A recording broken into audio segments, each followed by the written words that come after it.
Our next comic to the stage, I got the pleasure to meet him just about a month ago. He's an absolute killer, and it's his birthday. Please give it up for the amazing Rick Larkin!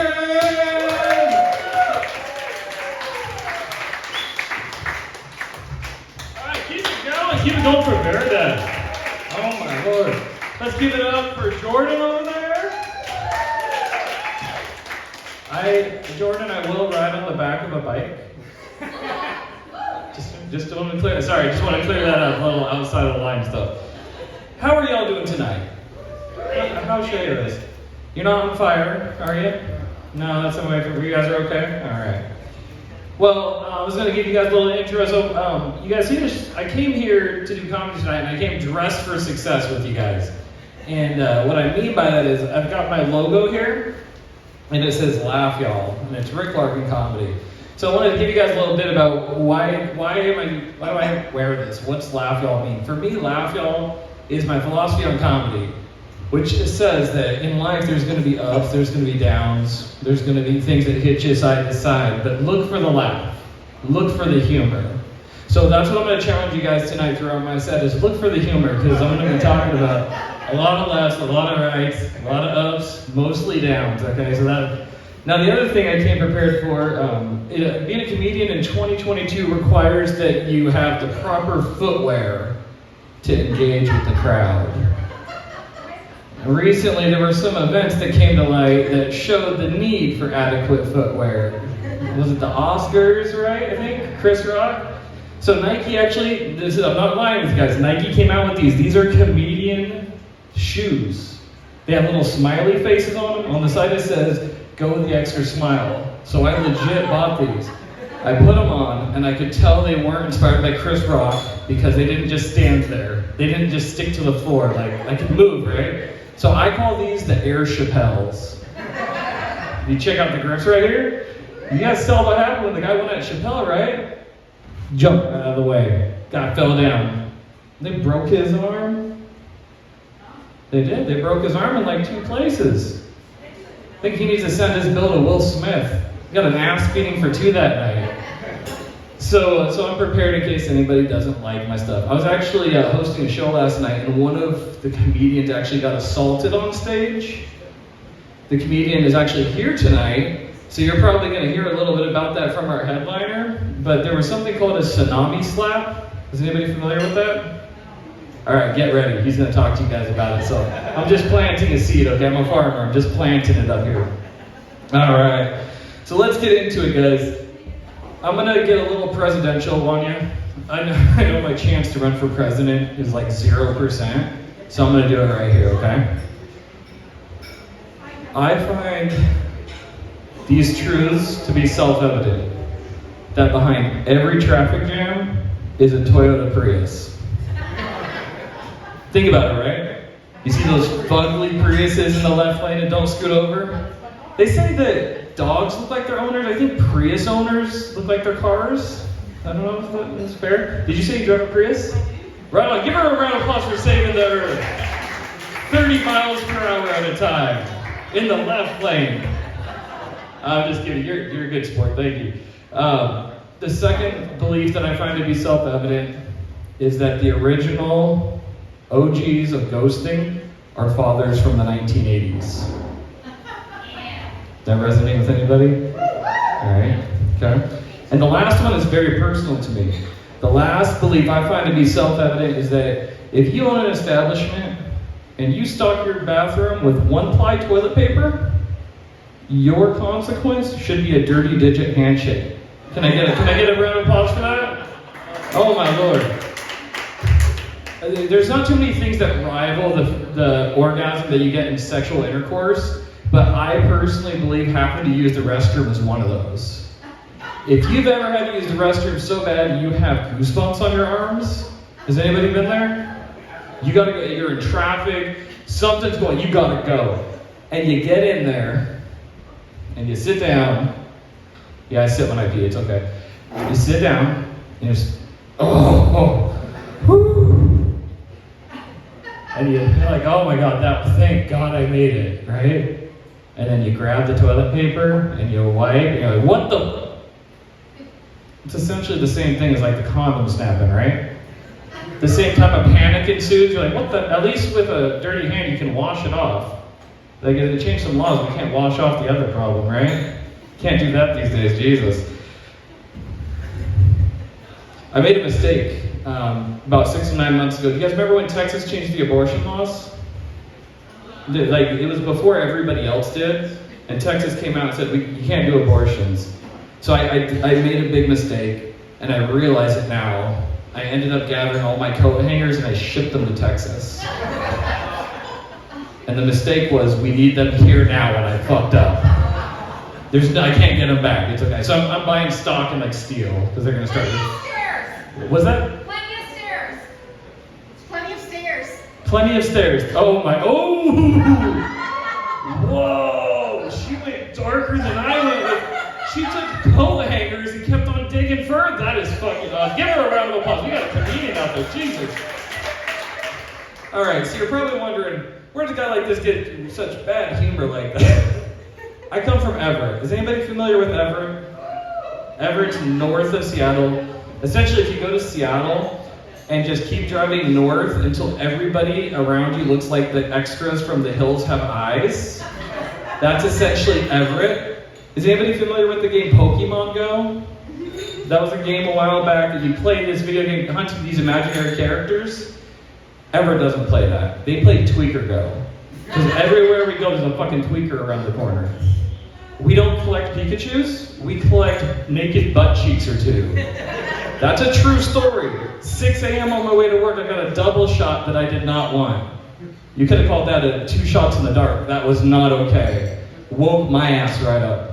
So I came from Everett, and then I was actually driving here today, going through Seattle, and I was excited because I didn't realize, does anybody here that shops at REI? Okay. You guys know about the REI garage sale? Once a year, they take these like half-used things and they list them and you get them for super cheap, right? I was driving on my way here today and the traffic was messed up and I saw that they were having the sale. And I was excited. I'm like, I'm gonna get some used camping gear. And I pulled over and I started going through it and it turned out it was somebody's home. And I was like, oh shit, this isn't REI, this is an underpass. Otherwise, they were having a big sale. I was like, oh, dude was pissed. I left. I did not. Well, I took his lantern, but that's okay. He doesn't get to see, right? So then I was coming through Tacoma, and Tacoma's different from a lot of big towns, small towns.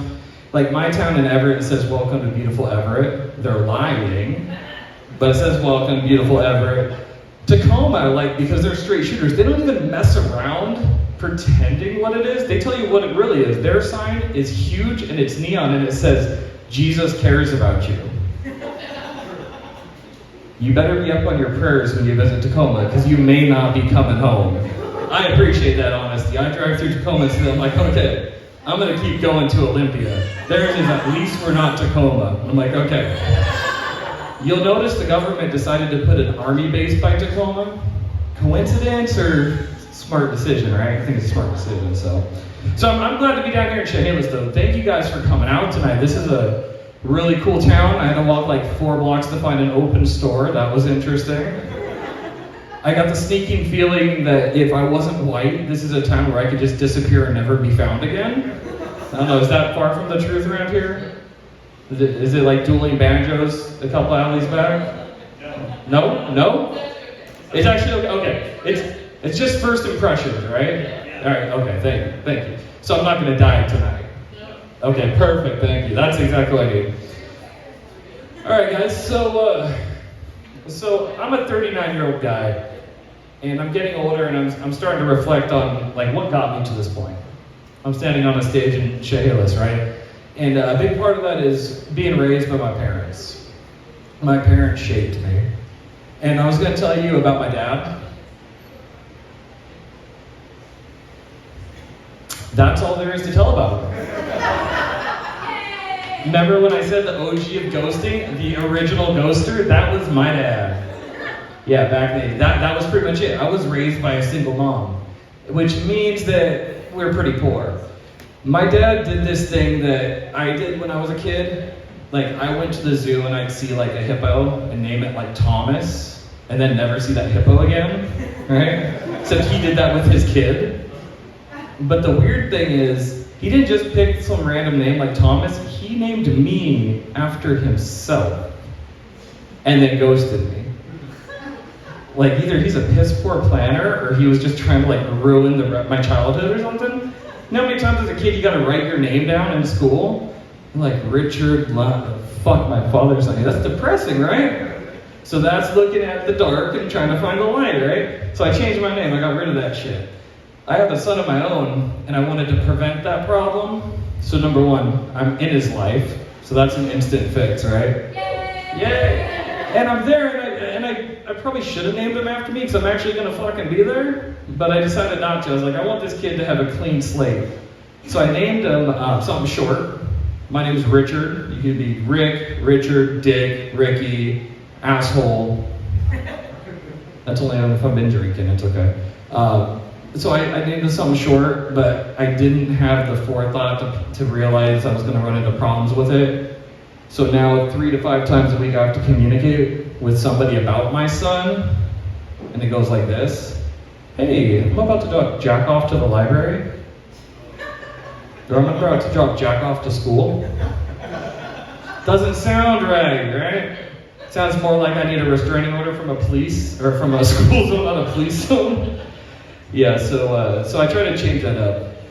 And so I was raised by a single mom. This is the product of a single mom, which to me is successful, responsible, alive still, right? Yeah, let's get any single moms in the crowd? We got one single mom, give her a round of applause. Oh, we got another single mom? What was that? Oh, you said, oh yeah, single mom as well, right? Yeah, okay, yeah, we'll take it. The one behind it. So yeah, so I was raised by a single mom, and it taught me a lot of things. Number one, having a single parent household, I was poor. And I don't like to talk about it too much. I don't want to compare my poorness with someone else's. Some people will be like, oh, I had cockroaches, or I lived in the projects. I'm like, I had suburban poor, which meant that I had twice as many people as there were bedrooms in the house. Like, we had a house, but we just didn't have enough room for everybody, that type of thing. I call it KFC poor, Kmart, food stamps, and Costco envy. The last one's kind of weird, right? Costco, like, I grew up envying my neighbors because they could shop at Costco. How lame is that? The only thing in my house we had in bulk was powdered milk and government cheese. Anybody had powdered milk? Yeah, I'd rather snort it than mix it with water. That stuff's disgusting. You know, we had food stamps. None of this fancy undercover broke-ass cards that everybody has now, these EBT cards, right? You gotta go to the store and pretend you're not broke, like, oh yeah, it's a Visa. Until the cash register lady says, we don't take EBT here, and you're like, ah, fuck, right?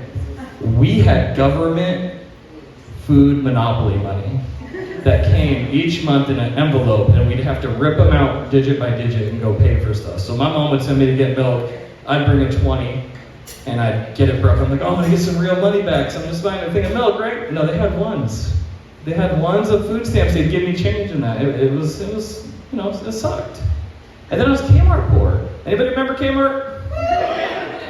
Couple people. Those of you who don't, just pretend that the dollar store and Walmart had a birth defect baby. That's essentially what Kmart was. We'd go once a year because, you know, my mom, a single mom, and she'd let us pick out anything we wanted from this place. That one time, I'd pick out birthday presents, pick out Christmas presents, and I was like, wait, usually the firemen bring my presents for Christmas. I gotta pick my own this year? It's like, yeah, anybody else have that fireman drop off presents? Oh yeah. Like boy number 1, boy number 2. I open up boy number 2 and it's like a Barbie Jeep. I'm like, what the hell's going on? I got mixed up. Like that shit scars me. But yeah, so I gotta pick out my own presents. And we'd get that, she'd say, pick out your school gear, and I'd pick that up, we'd get this cart full, we'd head out. And there was one thing in Kmart that I loved the most, and it was the icy machine. And I never got it. It was $1, man. I'm like, wait, we're gonna buy $500 worth of stuff and you can't get me $1 icy? Now I'm a parent, now I understand, like, I just wanna get the hell out the store with my kids, right? I don't wanna deal with that shit. But as a kid, it didn't make sense. But she clarified, she goes, honey, you need to push that cart to the back of the store. I was like, what's there? She's like, layaway. I wasn't just Kmart bar, I was Kmart layaway bar. Do you know how fucked up that is? That's like porn and then digging a basement below that motherfucker. Shit sucked. So yeah, that's how that went. And I learned some things about my mom though. I learned what I don't want to do. Right? I want to be there for my kids. I want to be there for, my partner. And I also learned some things about single moms specifically that in relation to my mom are kind of embarrassing. I don't know if any of these single moms are going to relate to it, but they definitely know how to whoop their kids' ass. They have to. And they're DTF. A couple of people are starting to chuckle, right? They're down to fun, right? No, the other one. I got a brother and sister by a different dad, so I know what mom was up to. Remember, we had too many people for bedrooms, so you could hear what was going on. A lot of disturbing times. How else does a guy like this come up with jokes like that, right? So yeah, it was interesting being a kid growing up with that. My mom, I was the firstborn, so I got all these experimental methods of child rearing. She started off organic with the switch. Couple chuckles. Anybody been through the switch? Yeah, I made the mistake every kid makes when your parent says, go pick out your switch I'm gonna whoop you with. Go out, pick that skinny one because it looks so small. Like, nope, that didn't work out. She progressed to the wooden spoon, but those break. So the scariest time around my house was when I heard that Sally, the Tupperware lady, was coming. I was like, oh my God, mom's gonna re-up.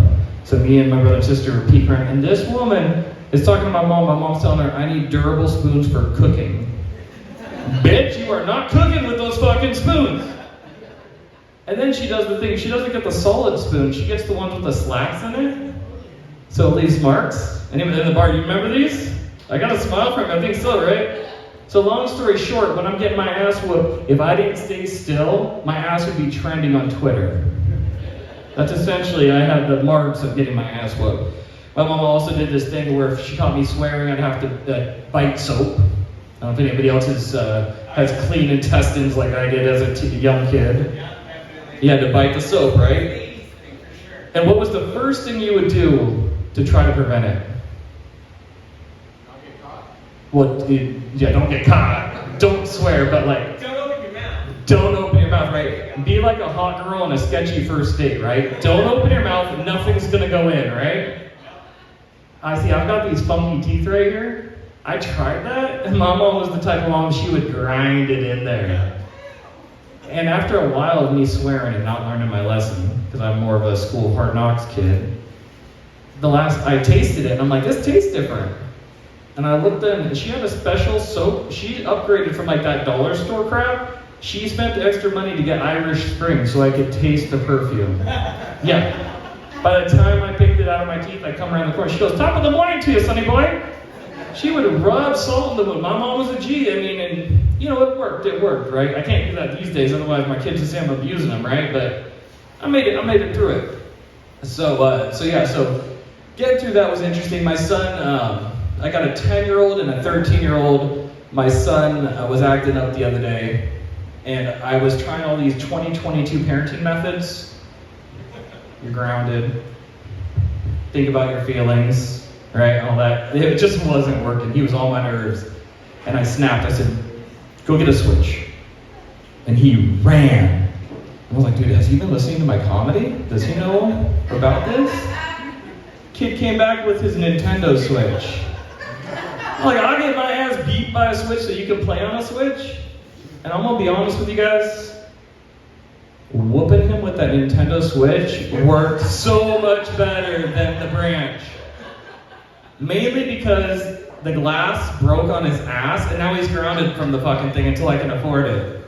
Alright? So if you want to help this kid get his Nintendo Switch, see me after the show. I got like some shirts with laugh, you have some water bottles, you can buy some stuff. So, yeah. No, I have my 13-year-old. She's a trip. She's a teenager. Anybody raise teenage girls? Anybody been a teenage girl? Y'all know what I'm talking about, right? I thought this kid hated me. And she was digging in, and I recently got some news and found out that she was diagnosed as autistic. So I had a fucking party, guys. You know why? She's not just an asshole. She has an issue that I can work on and fix. You know how awesome that is?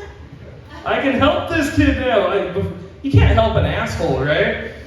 You can help a kid who needs assistance, right? So that was some good news. So those are my two pride and joys. You can see they got their ink on me because they walk all over me.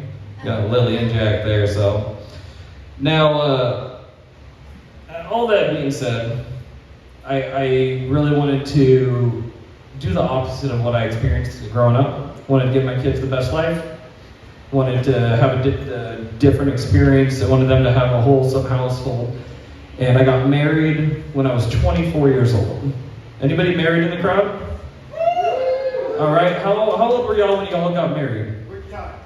What? Which time? Which time, he says? Oh, I'm looking at her response. Okay. Oh, whoa. Okay. We're gonna. How old? 19. How about you guys? 20. Oh my goodness. I thought I was young. Anybody else still married? 20. Okay. So I was trying to play it up like I was super young. So I got married at 24, which I guess isn't that big of a deal. So that doesn't really work into my bit right here. But My family's Mormon, so everyone was like 18. oh, everybody get married at 18, right? Well, and I think back on it, being a 24-year-old making those lifelong decisions, like that, 24-year-olds are stupid. You're like, oh my God. So I got married young, and it was a fairy tale. It was amazing. Everything was working out great. Like, let's go on vacations. We planned our kids, like doing essentially the opposite of what other 24-year-olds were doing. Like, we were planning kids and building a life. And it went from a fairy tale to a Netflix woman serial killer show. And I didn't want to die or be chased on the freeway driving a white Bronco by the police.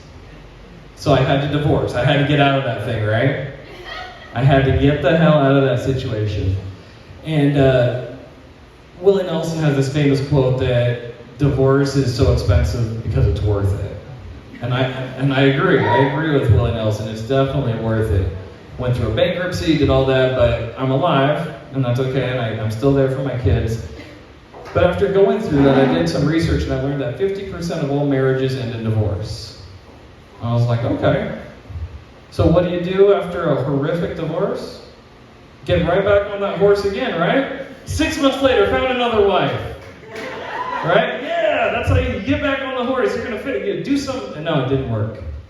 As you guys surmised, that was a bad fucking idea. I think I'm getting better at divorces because it lasted way shorter and cost me half as much. I like to think of myself as not 0 for 2, but 2 for 2. Perfection. 2 marriages, 2 divorces. My girlfriend doesn't like that joke very much. But the law of averages means eventually it's going to work out, right? And if you're happily married right now, you can thank me for taking care of those other averages that you don't have to worry about, okay? So y'all are happy, staying married, I'm taking the L's. It's okay, I'll take the L's. Hopefully I don't take any more, I don't know. So yeah, I got a couple more things to wrap up with you guys. I told you guys my son, I got my 10-year-old son, he likes to, he's a jokester. I was talking to him in bed the other day, and he told me a joke. He said, Dad, what do you call it when an astronaut poops? I said, what? He goes, a floater. I said, that's good. So I go an extra level. I said, well, what do you call it when he farts? He goes, what? And I go, meteor shower. That's a bad visual, right? So he likes to joke. We were actually on a road trip from Washington to California. We went to this bakery in Cresswell, Oregon. Anybody familiar with Cresswell, Oregon? Yep. There's a Cresswell bakery there. Saw a sign for donuts. No, he wanted a donut, so we walk in this place. It's one of those hippie type, like farm-to-table places, where all the women there are all bald, right? And if you take your donut and bite into it and find a hair, it came from her armpit. Like that type of place.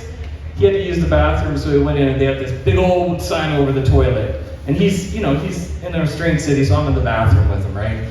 He looks above it, and I said, dude, check that out. And we look, and there's a big cow, and it says, real cows eat grass. I'm the dad that puts my thumb over the GNR and has him read it out loud. Real cows eat ass? Dad, what the hell? We're like, inappropriate. But this boy likes to get me back. We're on this road trip. It's late at night. And after I've already asked him if he has to use the bathroom a couple hours ago, he says, Dad, I gotta use the bathroom. Dark, middle of the mountains, you know, Grants Pass, right? Middle of the mountains, nowhere to go, and I'm like, oh God, what am I gonna do? So I said, well, there's a gas station coming up. And he goes, okay, Dad, what if they're closed? I said, bro, they sell gas, they're not gonna be closed. I'm your dad, I'm smart, trust me, right? Some of you guys probably guessed it. We pulled up and it was closed. The gas station was closed. So I had a dilemma, and he looked, he's like, Dad, what do we do? I said, well, you're at that age where I'm going to teach you what guys do in this situation. Follow me around back. And he hesitated. I was like, whoa, I treat this boy good, right? He doesn't want to break any rules. I said, don't worry, it's recycling. We're keeping it green. Follow me. He goes, okay. So he followed me back, and I'm back there, and I pull down my zipper, and I'm going. I look over my shoulder, and this boy is shitting in the bushes. I fucked up, didn't ask what time. So we went from recycling straight to composting. This kid's gonna be a freaking farmer, man. Fucking killing me, dude. I didn't have any one-ply toilet paper to use to wipe it up with. I was totally screwed. We got back in the car, and up until this point, whenever he'd ask me a stupid question, I'd say, does a bear shit in the woods? And he would be like, oh, okay, the answer is yes, right? He asked me something about, like, who's gonna clean it up? Is it okay? And I said, does a bear shit in the woods? And his response was, no, but I do. I was like, all right, that's my boy, right? So, all right, let's see. How dirty y'all want to go? Y'all okay with dirty? Yeah. All right, I'm going to tell you guys a little personal information. I told you guys about how I was upbringing. I told you about some of my life experiences. I'm glad, number one, I'm looking around and I see your faces. I see your beautiful faces, which means you're not wearing masks. Let's give a round of applause for being out of this fucking pandemic. Holy shit. This pandemic taught me how gullible and stupid I was at the beginning. They said, hey, we got a pandemic. Let's get all the most intelligent people together and figure out a solution. All the most intelligent people got together. You know what solution they came up with? Kindergarten fucking hygiene. Wash your hands. That was the magical solution, right? Jesus Christ. So, you guys know I've been divorced twice. It's not something to be proud about, but that means I was single during the pandemic. And dating with COVID masks was interesting. I coined a term, COVID ugly. Like, you see someone and eye contact, you're like, hey, you're attractive. And then the mask come down, you're like, what the fuck is going on under there? Holy shit. So ever since the masks went away, I haven't had that problem. I haven't been on any date since then. And I realized I was the COVID ugly. And I'm like, oh, fuck. So, well, another thing, so like, being older and dating, I didn't want to waste time. I've been on enough dates to where you kind of mix with someone well, but then after a couple months you find out you're incompatible. One area is sexually. So I started leading off all my dates with just being upfront with my kink. And I don't want to be kink shamed, so I'm going to share some personal information with you guys. Bear with me, brave it with me, okay? So I would lead my first date, if it was going well, I would look across from my partner and say, just so you know, I'm into the type of sex where you gotta brush your teeth twice afterward. To which they would look at me like, what the fuck did you just say? And most often there would be no second date. I did have one woman, who's my girlfriend and still my girlfriend, look back at me and say, why is that?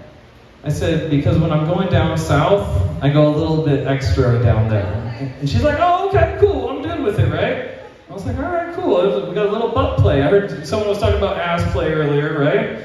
I'm like, okay, that's cool. No one's gonna guilt shame me on this? Kink shame me? No? We got 1 minute? Okay, I'm gonna wrap this up.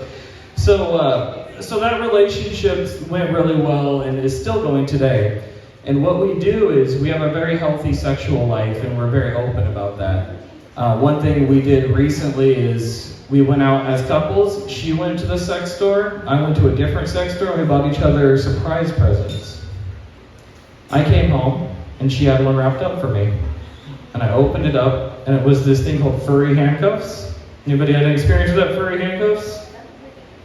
I had to break her heart. I said, once your freedom's been taken away with real ones, furry ones don't do it for me anymore. I was like, I'm sorry, dear. I said, but the good news is after I was arrested, I got out after 24 hours, so butt stuff and rape fantasies are still on the table. She's like, all right. So we moved on and we started getting it on, but right as we're getting started, she goes, honey, I need to prep for you. This is the first time we're getting together, right? I said, okay, what's going on? And she walked over to the bedside table and she opens it up and she grabs Tic Tacs. I'm like, what the hell is going on here? She takes a Tic Tac, bends over, and pops it right up there. I'm like, what the hell is going on? She goes, honey, that way you only have to brush your teeth once tonight. I said, oh, Jesus Christ. I said, okay, well, here's the deal. You're taking care of me, I'm going to take care of you. So I went over to the other bedside and I opened it up. I grabbed the Tic Tac. I'm like, I'm going to do this. Holy shit, it's small. It's okay, right? It's small. It's okay. It's okay. And I bent over and I shoved that Tic Tac right up my butt. And it was cinnamon fire. That was a bad fucking idea, guys. All right, thank you guys for staying around and listening to me all night. Let's give it up for Verida. Keep it going for Rick Larkin, everybody.